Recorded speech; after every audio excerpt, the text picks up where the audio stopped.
Oke. Siap ya, teman-teman, mohon bimbingannya, mohon bantuannya.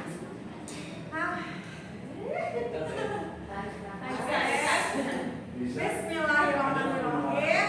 Udah direkam belum? Belum Mulai.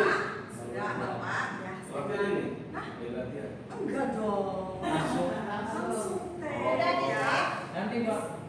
Bismillahirrahmanirrahim, rekan-rekan sekalian. Jalan-jalan ke Pelabuhan Ratu. Assalamualaikum warahmatullahi wabarakatuh. Waalaikumsalam warahmatullahi wabarakatuh. Alhamdulillah, alhamdulillah, ya Rasulullah.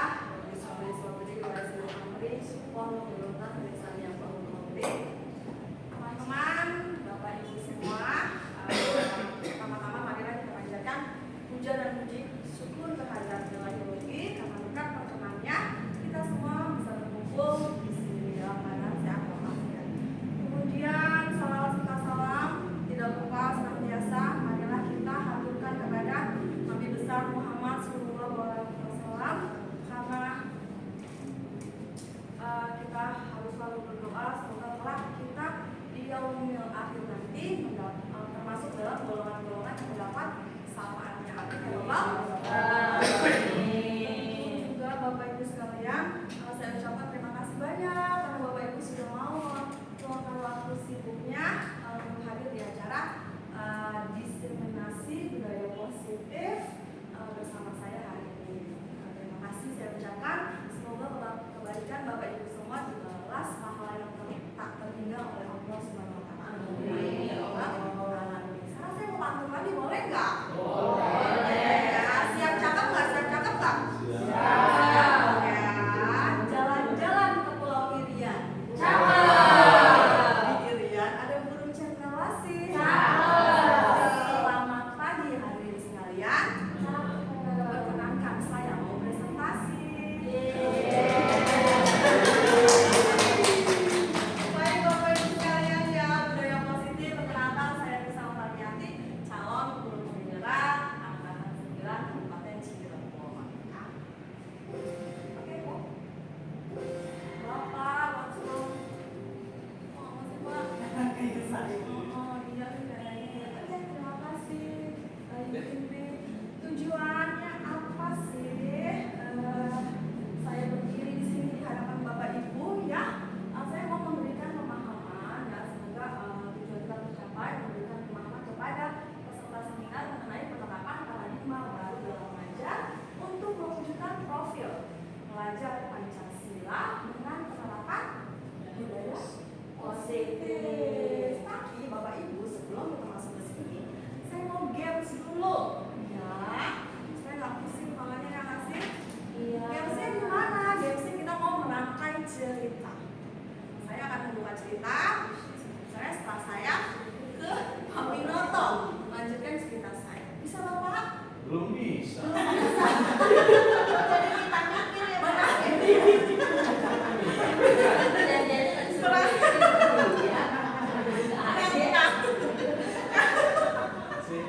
Merakit-rakit dulu.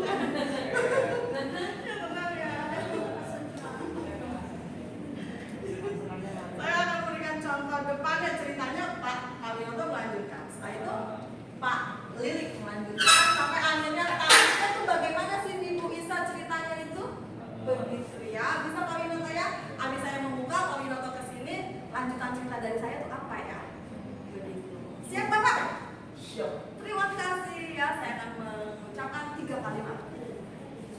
Hari ini adalah hari Minggu, langit cerah, angin sepoi-sepoi. Bapak mau gitu kan? Saya takut.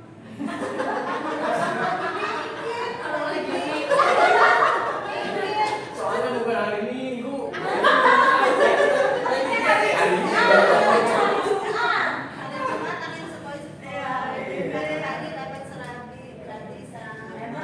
Hari ini hari Minggu,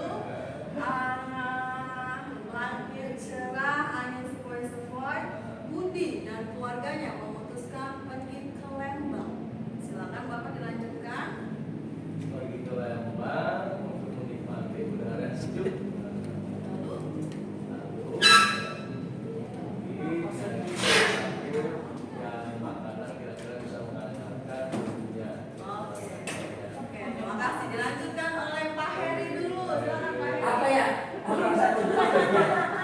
Lanjutkan cerita. Tadi katanya sampai membeli makanan yang menghangatkan badan Budi dan keluarganya. Lalu bagaimana? Sabar dan hangat itu. Oh, saya waktu makan ini. Lalu Kita bersama keluarga di Lembang tuh setelah badannya hangat, tadi minum air hangat, teh hangat, dan lain sebagainya. Ya kita happy dengan keluarga, siapa? Kita tuh siapa, Pak? anak, istri. Tadi tokohnya siapa sih? Lalu Budi? Budi mengajak renang supaya semakin hangat. Oke, berenang. Selanjutnya Pak Lili, dilanjutkan. Habis berenang Budi kemana, Pak? Selain berenang, Budi mengajak keluarganya mengunjungi ke objek wisata Orchid di Lembang. Kemudian melanjutkan untuk berpacu kuda, Cukup udah, Pak. yes, dan berkunjung ke rumah neneknya. Oke, dilanjutkan pada Ibu Indri. Oke, di rumah nenek, Budi dan keluarganya disuguhi tahu Lembang. Ada susu yang sangat enak dan hangat. Wow, jadi lapar ya. Selanjutnya Bu Widya. Budi, neneknya dan keluarganya datang di Lembang bersama sambil mengobrol kegiatan yang terjadi dari hari sama-sama. Oke, mau ngobrol. Selanjutnya Bu Isa dan Kemudian mereka bercakap-cakap dengan yang gembira sambil mencicipi hidangan yang disuguhkan oleh neneknya. Oke, disebutkan oleh mereka. Lanjut Bu Ida. Kemudian mereka juga berencana bercerita tentang rencana untuk besok kemana lagi tempat wisata yang akan mereka kunjungi. Ngomongin rencana, lanjut Bu Ani. Akhirnya Budi dan keluarga membicarakan kegiatan hari ini bersama dengan keluarga dan mereka akhirnya beristirahat dengan Tenang. Nyenyak, iya Oh, dengan nyenyak. ya, lanjut. Muslim Di anak. kemudian hari paginya mereka olahraga lari bersama dengan keluarga sambil ngopi. Sambil ngopi, oh lari sambil ngopi. Apa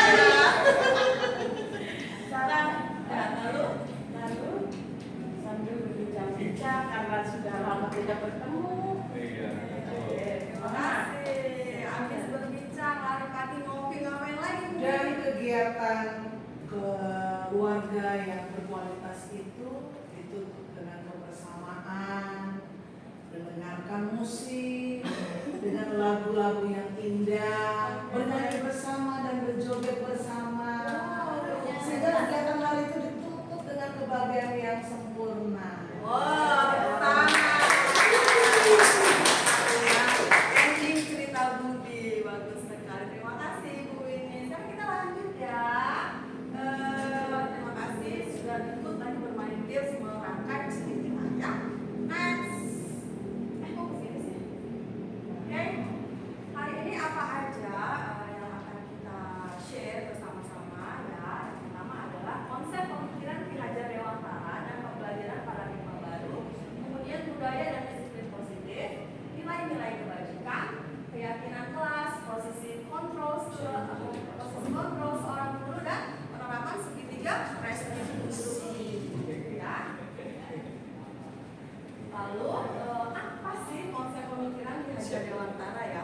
Sebelum saya masuk ke pendidikan calon penggerak, saya cuma tahu bahwa Ki Hajar Dewantara itu seorang tokoh nasional pendidikan. Udah aja begitu ya, dulu kan kita pemahaman SD, SMP seperti itu ya. Tapi ternyata di balik sosok Ki Hajar Dewantara itu banyak sekali yang bisa kita pelajari. Contohnya konsep pemikiran beliau tentang pendidikan Indonesia, masa depan pendidikan Indonesia. Beliau lahir pada masa kolonial, tumbuh di masa kolonial, tapi ternyata pemikirannya masih bisa kita aplikasikan di zaman sekarang, zaman milenial. Itu kan luar biasa ya. Kita aja yang hidup dengan segala kondusivitas yang bagus, kayaknya konsep pemikiran kita tidak mungkin sejauh atau secanggih Ki Hajar Dewantara. Dia mengatakan bahwa pendidik bukan hanya seorang pengajar, tapi juga penuntun dalam perjalanan belajar muridnya. Filosofi menuntun bukan hanya sekedar transfer pengetahuan, tetapi lebih kepada membentuk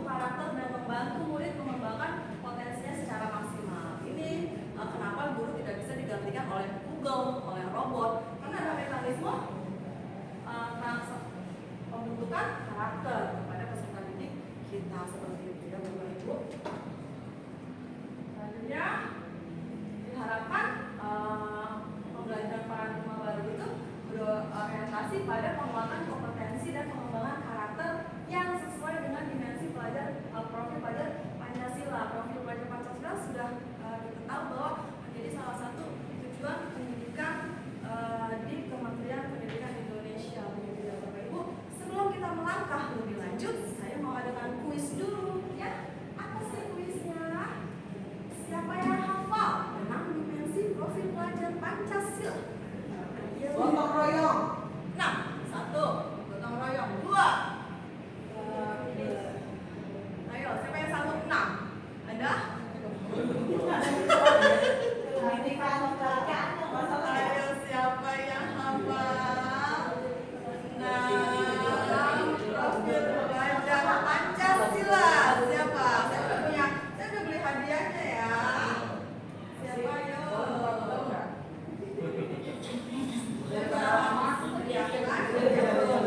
Semua. Ayo. 6. Pak Heri bisa?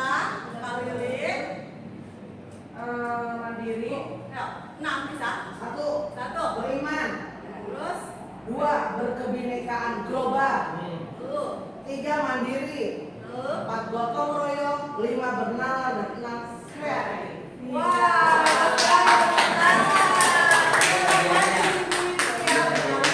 hadiah dari saya ya, hebat sekali ini. Ini suka warna ini, warna navy suka? Suka nih. Buat minum kopi di Remang. Terima kasih. Tenang buat teman-teman Bapak Ibu yang lain masih ada kuis-kuis yang lain. Siapkan dulu dari saya. Oke ya, betul ya tadi yang diucapkan Ibu ini 6 belajar. Profil pada Pancasila yang pertama adalah beriman, bertakwa kepada Tuhan Yang Esa dan berakhlak mulia. Ya, yang kedua berkebinekaan global, bergotong royong, kreatif, bernalar kritis dan mandiri. Ini sebuah konsep pribadi yang menurut saya sangat ideal sekali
tugas diselesaikan di sekolah, tapi tidak ada PR gitu ya. Kesepakatan bersama anak-anak dilibatkan dalam pembuatan keyakinan kelas supaya tumbuh motivasi intrinsiknya untuk mentaati keyakinan yang telah dibuat bersama-sama. Nah, dalam pelaksanaan dalam berperilaku sehari-hari, manusia itu katanya digerakkan oleh motivasi dalam dirinya, dan motivasi itu bermacam-macam. Ada yang karena ingin menghindari hukuman, ada yang karena ingin mendapat penghargaan, tapi ada juga yang ingin menghargai dirinya sendiri karena dia percaya akan nilai-nilai kebajikan yang dia yakini. Nah, kita sebagai guru harus menumbuhkan yang mana? Tentu yang motivasi intrinsik. Kalau yang ekstrinsik dua ini katanya tidak akan kekal, tidak akan berlangsung lama, itu hanya terbatas aja gitu. Sementara itu sekali itu. Jadi sebaiknya kita menemukan motivasi yang intrinsik dalam diri siswa. Nah, kita lihat nih, tebak-tebakan lagi yuk, motivasi apa sih yang ada di balik kejadian-kejadian berikut? Nomor 1, silakan dibaca. Budi takut ada kita untuk eksternal Eksternal, ekstrinsik ekstrinsik. Wah, betul. Nomor 2, ibu apa tuh? Dipuji oleh Pak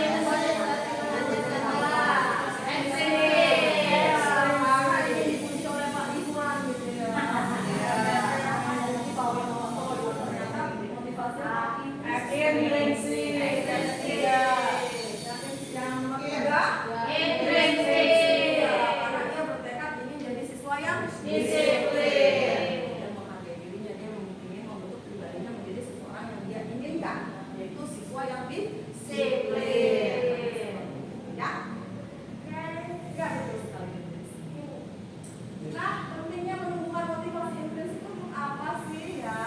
Karena ini menjadi orang yang meyakinkan dan menghargai diri sendiri dengan nilai-nilai kebajikan yang dipercaya. Lalu dalam menerapkan budaya positif ini ada hal-hal yang harus kita hindari, yaitu hindari penghargaan dan hukuman yang berlebihan. Katanya seperti itu ya.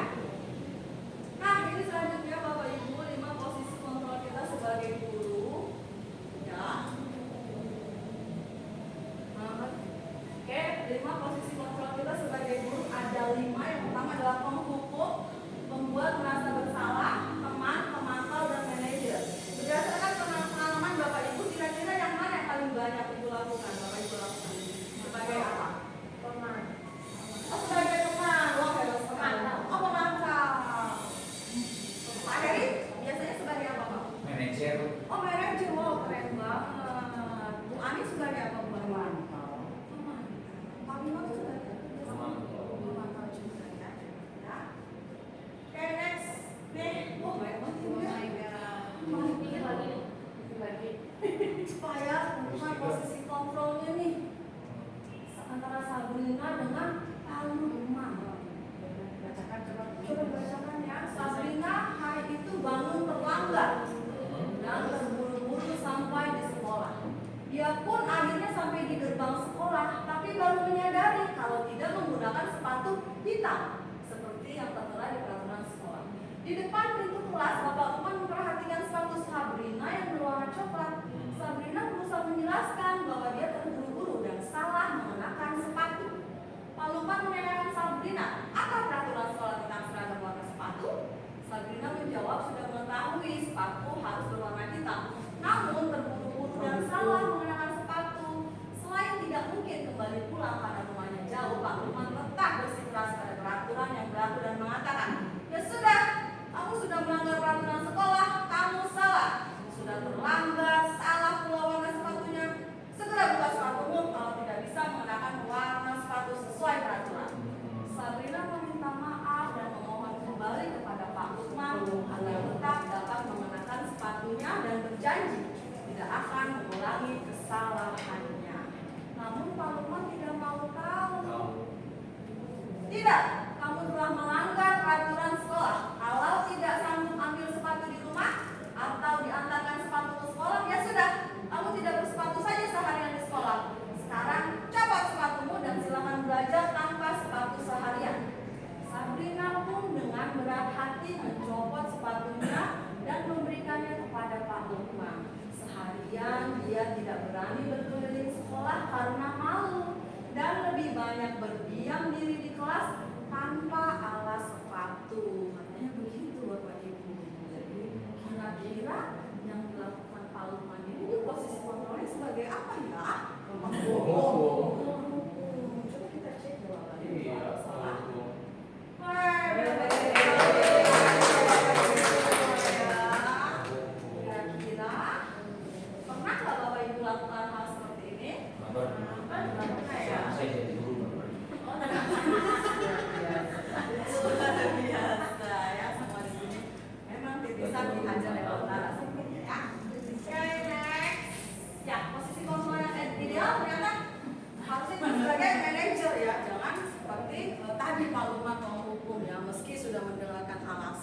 Sabrina tapi tidak digubris juga, tetap dia bersifat otoriter, menghukum. Semoga kita terhindar dari perbuatan-perbuatan yang demikian ya Bapak Ibu ya. Karena katanya posisi kontrol yang ideal adalah sebagai manajer ya, melihat dan menyadari murid yang berbuat kesalahan, lalu mempersilahkan murid mempertanggungjawabkan perilakunya dan mendukung murid untuk mencari solusi dan memperbaikinya.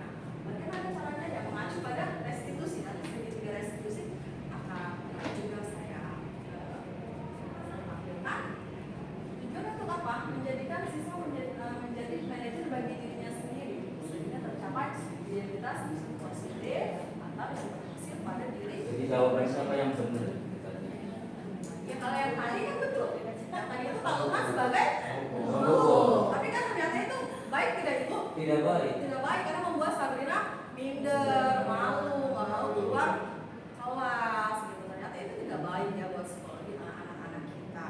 Kita memposisikan diri kita sebagai apa? Guru. Idealnya adalah sebagai manajer.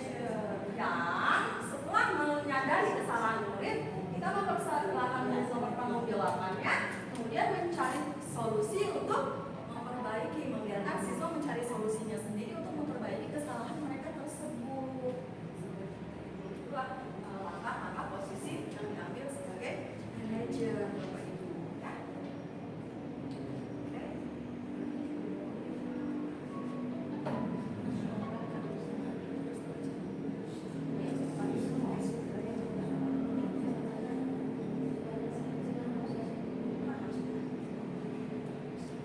Oke Bapak Ibu.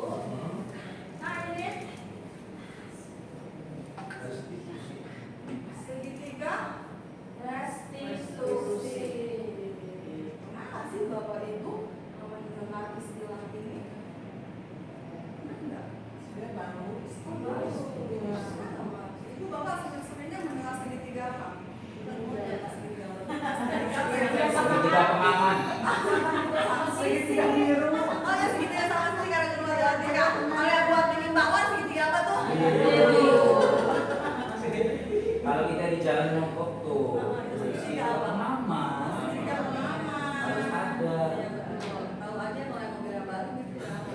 Perangkat mobil bisa-bisa ya orang jualan. Ya, restitusi. Ban. Segitiga restitusi itu tahapannya ada tiga. Pertama adalah menstabilkan identitas. Misalnya nih Bapak Ibu ya, ada anak yang mencontek, terus ketahuan. Biasanya kalau ada anak mencontek, apa yang Ibu lakukan? Peringati dulu Gimana Pak cara memperingati Bapak kalau di kelas? supaya tidak mengulanginya lagi. Bagaimana? Tadi kan kalau Pak Lukman gitu ya. Kalau kamu nggak bisa ganti sepatu, coba sini serahkan. Kalau ada Kalau ekspos saya mah gini, kalau ada yang geprek, sini kan bukunya, kamu udah, sok, kamu jangan lagi, Oh begitu. ambil bukunya aja. Kita kan tapi nggak perlu ngulang lagi anak. Oh tidak mengulangi. Kalau mulainya ketemu aja ya kita sekolah. Kalau diambil bukunya bisa dia lihat dari HP. Tergantung nyonteknya kemana dulu, ke HP kah, ke teman kah, ke buku kah. Tapi diselesaikannya di kelas juga Ibu. Iya. Oh diselesaikan di kelas juga di hadapan banyak teman-teman ya Bu ya. Tapi kalau di kamu susah bu, karena kan biasa pakai ini, pakai apa? Pakai handphone. Iya nggak ngaku kalau nggak ngaku. Iya. Iya kalau nggak ngaku gimana ya Bapak Ibu ya. Nah kalau ada nggak ngaku gimana? Iya.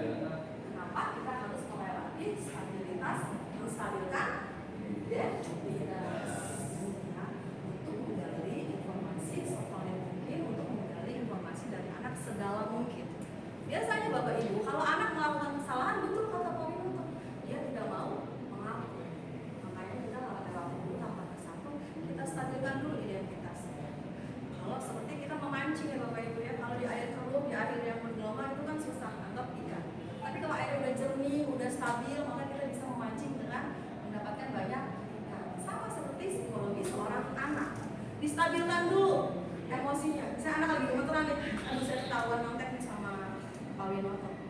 Mau bohong. Karena dia lagi nggak stabil ya Pak ya. Merasa salah, takut dihukum,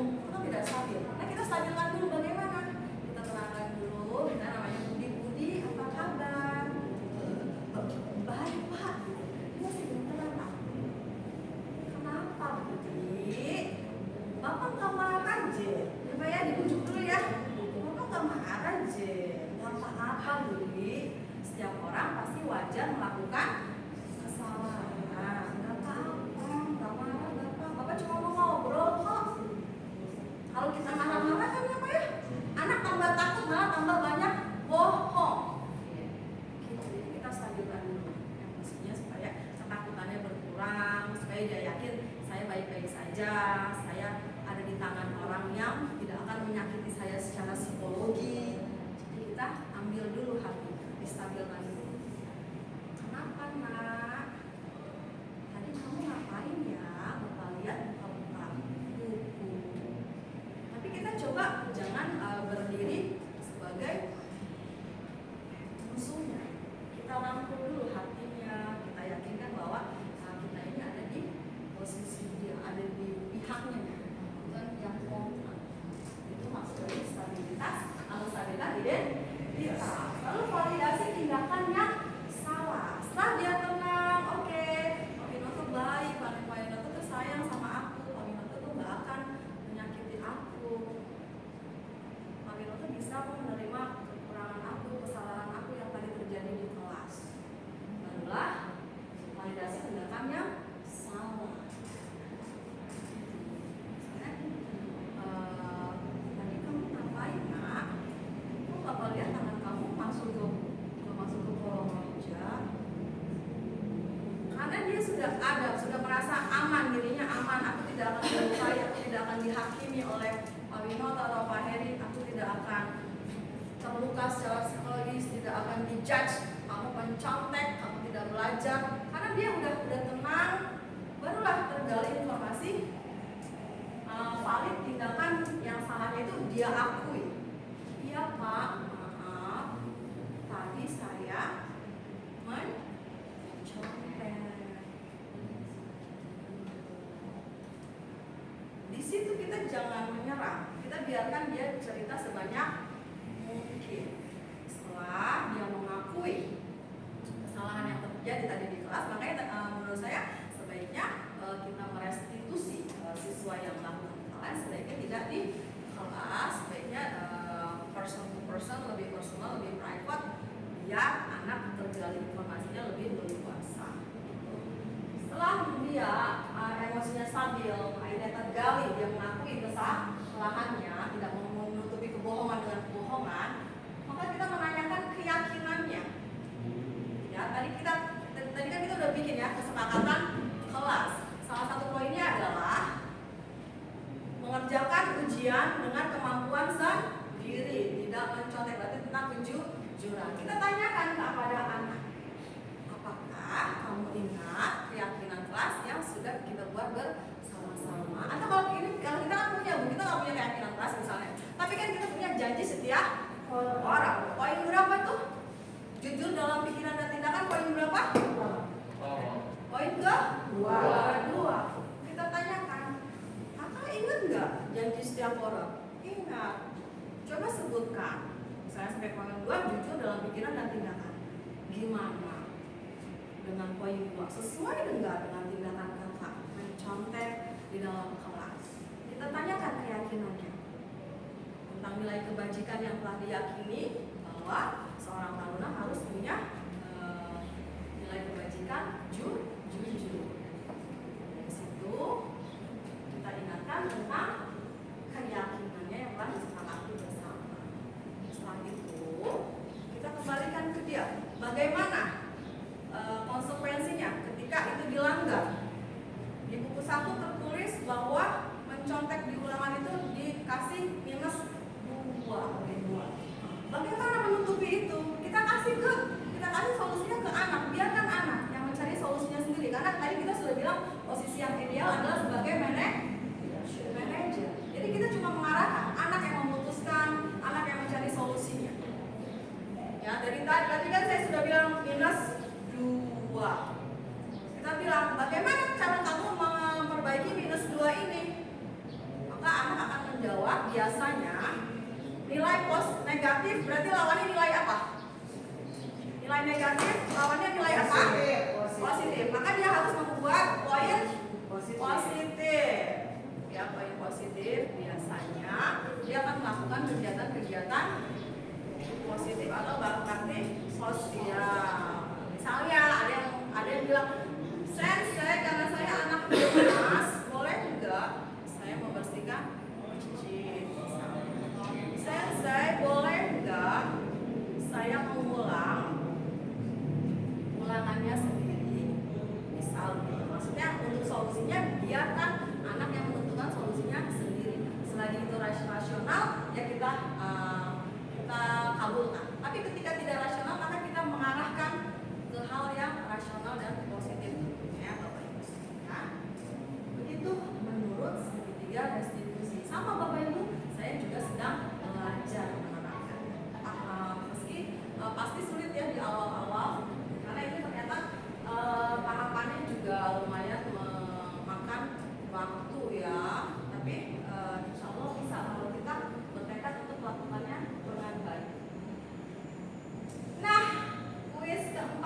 dulu. Tenang, Kita tenang. bakal saya tidak dapat hadiah.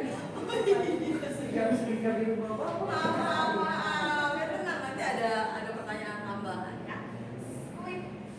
Kuis selanjutnya, sebutkan tahapan segitiga restitusi. Siapa yang tahu? Penstabilan identitas. Penstabilan identitas.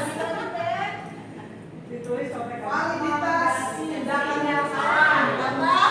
Validitas tindakan yang salah. Lalu? Menyatakan yang benar. Ada sok, siapa yang mau maju ke sini dong? Harus kelihatan kamera dong. Ayo siapa yang berani? Ayo, kalian yang boleh. Boleh, silakan. Wani mau maju?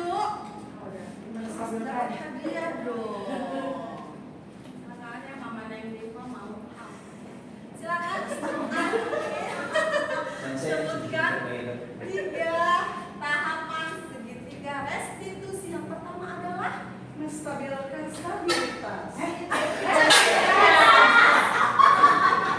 udah itu lanjut. Udah sampai Enggak, masa aku baca apa ini? Menstabilkan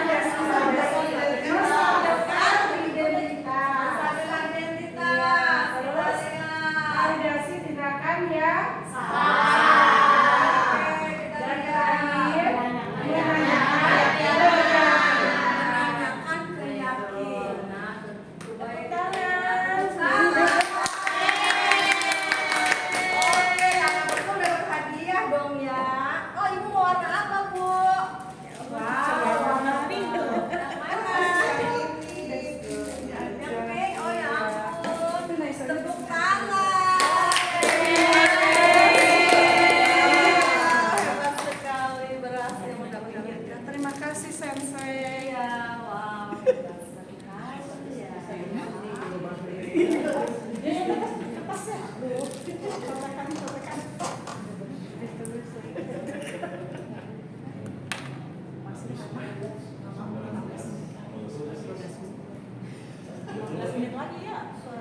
Oke, ya kita tiba di penghujung ya, teman-teman semua. Quotes of the day, ya, tidak ada guru yang sempurna di dunia ini.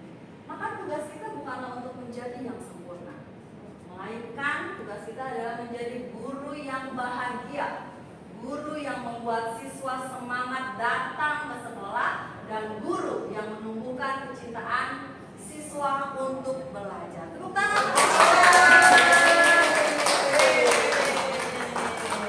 Ya, masih ada 2 hadiah ya teman-teman, masih ada waktu juga 15 menit ya, Kak Dedi betul? Masih ada waktu 15 menit lagi. Barangkali ada teman-teman yang membantu saya memberikan testimoni untuk kegiatan hari ini. Siapa mau membantu saya? Oke, ibu tepuk tangan. Di sini ibu biar kelihatan kamera. Ya, ibu kan ada waktunya dari 15 menit, testimoni 15 menit. Oh iya. Oke, di sini ibu kameranya bagus. Oke, mana testimoni? Testimoninya adalah kegiatan hari ini sangat menyenangkan, ya, memotivasi juga agar menjadi guru yang lebih dicintai oleh siswa lagi, menerapkan kegiatan-kegiatan yang lebih bermanfaat untuk siswa. Apa lagi? Bahasa ya. Ini mau bahasa. Barangkali yang lain punya testimoni yang lebih panjang ya. Yang penting itu hadiah. Oke,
pengajar dari SMK Negeri 1 Negeri Cirebon ingin menyampaikan sebuah testimoni yang sangat sederhana.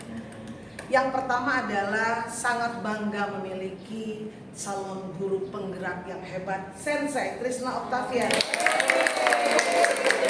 yang hari ini sudah menyampaikan paparan singkat tentang budaya positif. Kalau untuk saya pribadi, dengan menyimak, mendengarkan, dan menerima pemaparan budaya positif dari Sensei Trisna, jujur saya satu hal saja sederhana, merasa terbuka mata dan hati bahwa tidak mudah menjadi seorang guru di SMK Negeri 1 Negeri Cirebon. Dan di sini selain saya terbuka mata, hati, dan pikiran, insya Allah saya mengajak diri saya, menasihati diri saya, dan juga mengajak semuanya untuk bisa menciptakan budaya positif yang bagus di SMK 1 Mundu dan menjadi guru yang juga merangkap menjadi manajer yang insya Allah bisa menjadikan anak-anak bangsa di SMK 1 Mundu menjadi lebih baik di dunia pendidikan. Bravo Sensei Trisna, keren top pakai. Sukses CGP-nya 2023 dan hadiahnya dipersembahkan untuk Sensei Indri. Assalamualaikum. Waalaikumsalam. Terima kasih Ibu Winnie. Kasih di sini. Silakan Ibu buat surat terimanya. Ngapain kan hadiah loh. Tepuk tangan aja ya. Ini udah suatu berkah. Ada ngapa-ngapain kok jagain. Biar semangat ya. Emang jangan dibuang ya. Disimpan dipakai. Jumat berkah. Iya, terima kasih. Tangan Ibu Winnie. Barangkali Pak Winoto mau memberikan majalah buat saya. Selaku senior, Bapak di sini Bapak. Di depan Tepuk tangan untuk Pak Winoto. Guru senior, Bapak senior, Hadiahnya Bapak udah senior. Assalamualaikum warahmatullahi wabarakatuh. Terima kasih ke pertama saya ya, ini calon guru penggerak ya, guru masa depan ya, era milenial ya. Artinya di sini kepada teman-teman yang maaf ya, ini Bapak Ibu ya yang masih bertugas lama barangkali ya, masih lama dalam konteks ya, masih ada 10 tahun lebih ya. Marilah saya sebagai artinya yang guru yang sebentar lagi ya, 5 tahun lagi ini akan pensiun ya. Mari kepada teman-teman yang belum mengikuti ya CGP ya, agar mendaftarkan diri ya ini untuk ikut CGP. Karena tadi saya menyimak dari konsep ya, rekan kita, adik kita ya ini, atau apakah mungkin anak saya ya ini generasi muda ya. Ini dari yang disampaikan oleh Sensei Trisna ini sangat menarik sekali ya. Ini begitulah guru era yang sekarang. Kita tidak hidup di zaman dulu ya. Hanya mungkin saya mengalami pernah sekolah mengalami yang mungkin eranya beda dengan sekarang ya kan. Hanya pernah dihukum kaki ke atas dan lain-lain. Tapi era sekarang tidak ada ya kan. Mungkin alasan kenapa pemerintah menerapkan artinya satu guru penggerak ya, karena zaman juga sudah berubah. Itu barangkali kepada teman-teman ya. Saya hanya memberikan masukan ya, ayo kita ikut semuanya yang ikut CGP ya. Jangan karena CGP kita ingin jadi kepala sekolah atau pengawas, tapi kita ingin guru yang terbaik ya, yang bisa menerapkan ya apa yang diingin oleh pemerintah adalah dengan konsep merdeka belajar. Dan Ijazah Baru sudah menerapkan dari dulu ya, maka ini baru kita sosialisasikan dan kita terapkan di era sekarang dengan kondisi siswa yang berbeda jauh dengan zaman dulu. Itu barangkali. Terima kasih Bu Trisna ya, Sensei Trisna, mudah-mudahan bisa memotivasi kepada yang lain ya. Akhir kata ya, assalamualaikum warahmatullahi wabarakatuh. Waalaikumsalam. Terima kasih Pak Winoto. Senior saya, kakak senior, bapak senior ya yang selalu mengarahkan saya ke arah yang lebih baik. Terima kasih Bapak untuk bimbingannya selama ini. Bapak Dedi, bagaimana durasi sudah oke? Hah? Tuh, mau nambah nggak teh? Itu sudah 60? 43. Hah? Cukup nanti di itu tambahin layar presentasinya aja teh.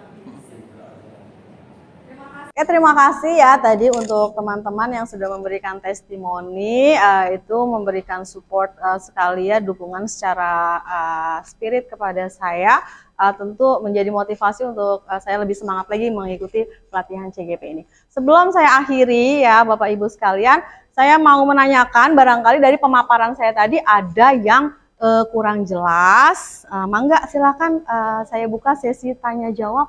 Ada yang mau bertanya, Bapak Ibu? Oh iya, terima kasih Indri Sensei. Silakan mau nanya apa ya? Tadi kan Sensei menyampaikan bahwa ada 6 dimensi profil pelajar Pancasila ya. Iya, seperti betul. yang ditampilkan di depan. Nah, yang mau saya tanyakan bagaimana penerapannya ke-6 dimensi profil pelajar Pancasila ini di dalam pembelajaran di kelas ataupun di sekolah. Oh, seperti itu ya. Emang kadang-kadang karena profil pelajar Pancasila itu mungkin sebenarnya ini udah program dari lama, tapi mungkin kita sebagai guru kadang-kadang karena sibuknya dengan kegiatan sehari-hari sampai nggak ngeh gitu bahwa ternyata kegiatan kita itu sebenarnya ada kok yang bersesuaian dengan profil pelajar Pancasila gitu ya. Coba sekarang saya lemparkan dulu ya kepada teman-teman ya. Kira-kira untuk poin 1, beriman, bertakwa kepada Tuhan Yang Maha Esa dan berakhlak mulia, pernah nggak Bapak Ibu terapkan dalam pembelajaran di kelas? Barangkali ada. Apa ayo? Apa coba? Berdoa. Betul, Pak Rahmat, berdoa. Terus apalagi kira-kira selain berdoa? Mengucap salam, betul ya, beriman bertakwa. Kalau mengucap salam mungkin kita ke berakhlak mulia ya, karena poin 1 atau dimensi 1 itu sepertinya mengatur kita sebagai makhluk hidup untuk balance antara hablum minallah dengan hablum minanas. Untuk poin yang selanjutnya, berkebinekaan tunggal. Ada nggak yang pernah Bapak Ibu terapkan di kelas? Contohnya gimana ya? Ada nggak yang pernah Bapak Ibu terapkan di dalam kelas? Tidak menguat persamaan, tidak membesarkan perbedaan. Ya, kita tahu di sini kalau Cirebon tuh lumayan multi etnis ya. Kita aja nih nggak usah bawa-bawa Cirebon. SMK Mundu aja ada apa yang dominan? Suku apa? Jawa dan Sunda. Tapi alhamdulillah kita rukun ya. Selain itu apa ya? Apa coba? Kita belajar bahasa apa sih selain bahasa daerah dan bahasa Indonesia? Ada bahasa apa? Bahasa asing. Bahasa apa itu Ibu Putih? Pintar sekali, bagus sekali Ibu Putih ya. Itu contoh bahwa kita sudah menerapkan berkebinekaan berkebinekaan global ya. Jadi meski kita ini Indonesia, tapi tidak menutup budaya-budaya asing yang positif tentunya untuk masuk ke sekolah kita, terutama untuk kemajuan siswa-siswa kita ya. Selanjutnya untuk bergotong royong, apa ya yang sudah kita terapkan di sekolah atau di kelas? Ada yang mau bantu saya? Siapa? Apa Bu Putih? Ya? Diskusi di kelas, betul, itu ciri-ciri bergotong royong. Apalagi ya? Membersihkan kelas, iya betul Pak Dedi, membersihkan kelas bersama itu contoh gotong royong ya. Jadi sebenarnya udah kita aplikasikan, cuman kita nggak ngeh aja bahwa itu adalah dimensi-dimensi profil pelajar Pancasila. Kemudian kreatif, apa ya yang biasa kita terapkan di kelas kreatif? Betul, menyampaikan ide-ide. Terus apa lagi ya? Kreatif. Pembelajaran apa yang menggali potensi kreatif pada anak yang biasa Bapak Ibu lakukan di kelas? Ada? Pak Rahmat suka membuat apa tuh Pak Rahmat kalau di ruang konstruksi? Praktek apa itu? Jaring. Jaring juga kan membutuhkan kreativitas ya. Kalau nggak kreatif nggak mungkin bisa jadi jaring kan, bisanya jadi benang layangan aja ya nggak sih gitu ya. Selanjutnya bernalar kritis, contohnya apa ya Bapak Ibu? Iya betul, bertanya kepada guru. Boleh lu apa lagi? Selesai diskusi biasanya anak-anak di depan kelas ngapain tuh? Presentasi. Iya betul, presentasi juga salah satu contoh penerapan profil pelajar Pancasila, bernalar kritis. Lalu terakhir adalah mandiri. Apa contohnya yang sudah Bapak Ibu lakukan? mengerjakan tugas mengerjakan tugas dengan baik, dengan baik, tidak mencontek, betul, tidak mencontek, tidak bergantung kepada orang lain. Ya, dia mengerjakan sendiri kalau dalam ulangan. Sesi diskusi ya dia bergotong royong. Jadi bisa tahu siswa kita kapan sih harus gotong royong, kapan sih harus mandiri, seperti itu ya Bapak Ibu. Jadi seperti itu ya Indri Sensei, mungkin Indri Sensei juga sudah banyak kok menerapkan dimensi-dimensi profil pelajar Pancasila. Cuma kadang-kadang kita sebagai guru nggak ngeh gitu. Oh itu tuh. Oh itu ya, ternyata kita sudah menerapkannya seperti itu ya. Oke, bagaimana ya Indri Sensei? Apakah tadi pemaparannya sudah cukup? Oke, terima kasih. Selanjutnya apakah masih ada pertanyaan yang lain Bapak Ibu? Bapak Ibu, ada lagi pertanyaan?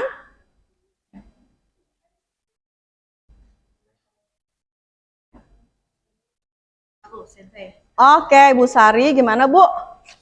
Tadi kan Sensei kan ada pemahaman nih tentang motivasi perilaku manusia karena menghindari hukuman, kemudian karena ingin mendapat ujian atau penghargaan, kemudian menghargai dirinya sendiri dan ingin menjadi seseorang yang memiliki nilai kebajikan tuh ya. Oh ya. Tapi kenapa ya? Kemudian lalu saya tuh sering nih memberikan reward atau hadiah misalkan kepada anak-anak, reward kecil lah, misalkan kasih snack apa segala macam. Ketika mereka dapat nilai bagus, namun Sensei bilang jangan memberikan hukuman atau hukuman yang berlebihan kepada siswa. Kalau untuk memberikan hukuman pada siswa, oke, saya paham ya. Tapi kalau memberikan hadiah atau penghargaan juga tidak boleh, maka itu gimana gitu? Oke, ini berkenaan dengan motivasi ya Bu ya, motivasi perilaku manusia. Tadi sama-sama kita sudah bahas bahwa ada dua motivasi, ada intrinsik, ada ekstrinsik. Sekarang saya tanya balik nih kepada Bu Sari. Motivasi mendapat hukuman, takut mendapat hukuman, atau ingin mendapat pujian itu intrinsik apa ekstrinsik ya? Ekstrinsik ya. Kenapa sih takut mendapat hukuman, pengen dapat ujian atau dapat hadiah dari Bu Sari, coklat atau snack dan lain-lain? Hadiahnya pernah mobil nggak Bu? Kalau mobil saya mau jadi murid Ibu gitu loh. Enggak ya, snack aja gitu ya. Kenapa sih tidak boleh? Karena menurut teori ya, motivasi ekstrinsik itu tidak berjangka waktu lama, hanya sementara gitu. Terus ternyata motivasi ekstrinsik berupa ingin mendapat penghargaan itu bisa merusak hubungan. Misal, Ibu Indri dapat penghargaan terus, ada kecemburuan kan Bu Sari, ih dia mulu yang dapat, ih dia lagi gitu ya. Itu katanya bisa merusak hubungan konektivitas dalam sebuah organisasi atau dalam sebuah kelas gitu. Kemudian juga bisa mematikan kreativitas katanya. Karena apa ya, bermateri oriented gitu, berhadiah oriented. Jadi kalau nggak dapat hadiah, ya aku ngerjain biasa aja. Kalau dijanjikan hadiah, oke, pol, maksimal gitu. Jadi kenapa guru tidak boleh juga memberikan hadiah secara berlebihan gitu? Karena ya khawatir begitu, merusak hubungan baik di sebuah kelas, kemudian juga bisa mematikan kreativitas, kemudian juga itu tidak berjalan atau tidak berpengaruh secara lama. Jadi sebaiknya kita berusaha sebagai guru, berusaha meningkatkan motivasi intrinsik ya, untuk membentuk disiplin diri, membentuk disiplin positif. Seperti itu Bu Sari.